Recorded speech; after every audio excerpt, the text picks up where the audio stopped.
ঠায় দাঁড়িয়ে থাকতে হবে, আক্ষরিক অর্থেই মূর্তির মতো। নড়াচড়া করলেন তো হেরে গেলেন।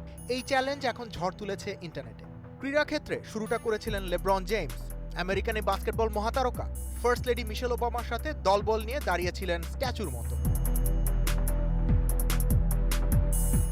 2 দিনেই প্রায় 5 লক্ষ বার দেখা হয়ে গেছে সেই ভিডিও। পিছিয়ে নিয়ে ইউরোপের তারকারাও। ইন্টারনেটে হইচই হবে আর ক্রিশ্চিয়ানো রোনাল্ডো তাতে অংশ নেবেন না, তা কি করে হয়? লাটভিয়ার বিপক্ষে ম্যাচের আগে তাই পুরো দলকে নিয়ে ম্যানিকিন বনে গেলেন পর্তুগিজ অধিনায়ক। একই কাণ্ড সিগন্যাল ইদুনা পার্কেও। বরুসিয়া ডর্টমুন্ডের তারকারা জিমনেশিয়ামে গেছেন ঠিকই, কিন্তু নড়ছেন না কেউ। ডর্টমুন্ডের পুরো স্কোয়াডই বেশ সিরিয়াস এই চ্যালেঞ্জ নিয়ে।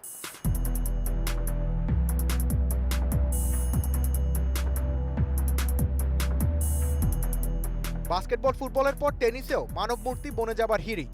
সারাক্ষণ কোর্টে মজা করতে থাকা নোভাক জকোভিচ এই চ্যালেঞ্জে নেতৃত্ব দিয়েছেন সামনে থেকে। আর সহকারী হিসেবে ছিলেন বিশ্বসেরা অ্যান্ডি মারে, ডমিনিক থিয়েম ও কেই নিশিকোরিরা। নতুন কিছু নিয়ে সবসময় ব্যস্ত ভার্চুয়াল জগৎ। আরও নতুন কিছু না আসা পর্যন্ত পুরো দুনিয়া আপাতত ব্যস্ত ম্যানিকিন চ্যালেঞ্জ নিয়ে। Rubaid Iftekhar, independent news.